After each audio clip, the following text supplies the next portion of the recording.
The black and white pieces here are white watercolor on black arches paper, and they're based on some work that Michael did in graduate school 35 years ago. He was working with blueprints and transparencies, and these have been kind of a continuation of this, and they fit into the theme of the show in a way, because it's called Enfolding Fields, and he has made the illusion of objects enfolding themselves here.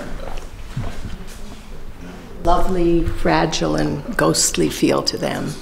Quite a contrast to the robust use of the paint in the larger oil on canvas paintings. Straight lines.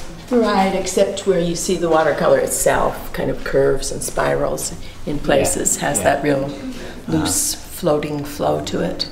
This large piece here was first shown in the Pacifist Potential show that we had at the gallery last year. This is called? This is called 4,728 and counting, or I'm sorry, and pounding. Because Michael has chosen to pound a nail into this pine board for every American soldier who has been killed in Afghanistan and the war in Iraq. And it's a very interesting piece to see the obvious relationship of pine wood to pine coffins, but also the nails, as they're partially pounded into the wood, have the feel of soldiers marching off with their helmets, or I think they also somewhat resemble those military cemeteries where you see rows and rows and rows of little crossed shapes. So it has several interesting allusions, I think. And unfortunately, Michael's had to pound a lot since this was first shown in the Pacifist show. Many, many more nails have been pounded on since the surge began.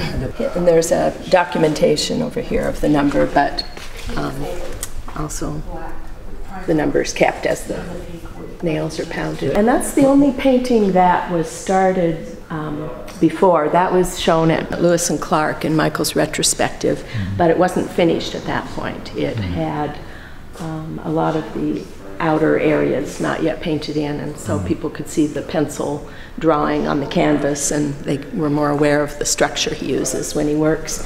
But he has finished that since the retrospective almost 2 years ago.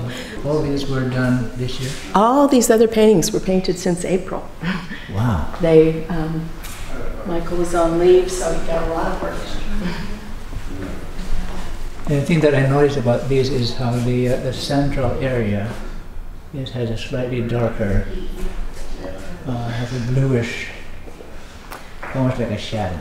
Right, but this is used with paint mixing to have these colors change slightly in each layer as they move outward, so that it evolves into the outer colors. It's actually done step by step, so it's a regular pattern that's happening there. You can see how over it's not here, arbitrary.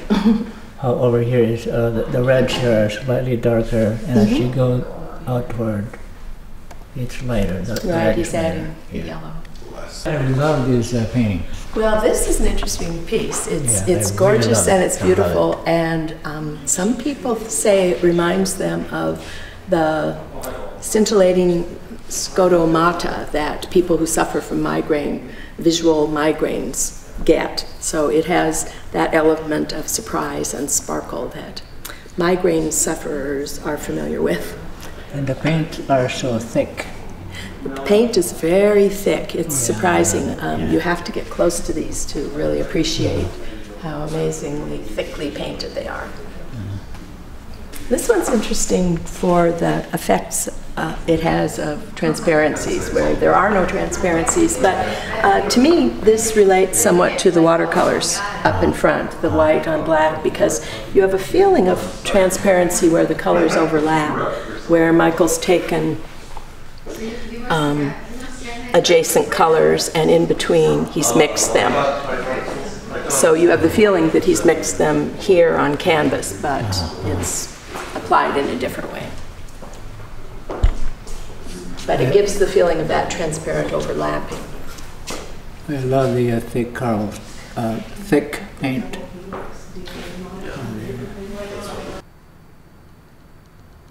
How about this one, this piece? This smaller painting relates to the one we saw with the orange outer area, because it does the same thing. It has the colors evolve in layers as they're mixed, as they're changed slightly layer to layer. Seems like the central area is more distinct. It's almost like it's more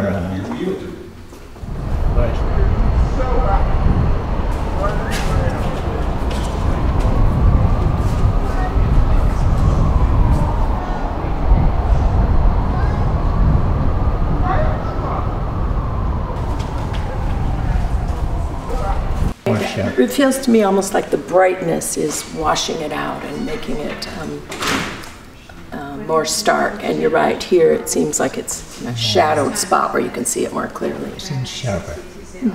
But then with the shapes too, there's a whole wobbling, curving, enfolding thing that goes on too. It does have the same overlapping illusion of transparency going on as the purple, green, and pink one over there too. But here, I think you're right, because of the primary colors, it is more distinct. It has a little more sharpness to it. But both of these are kind of a new direction for Michael. They're working on the same geometric forms, but the transparency is another kind of an element.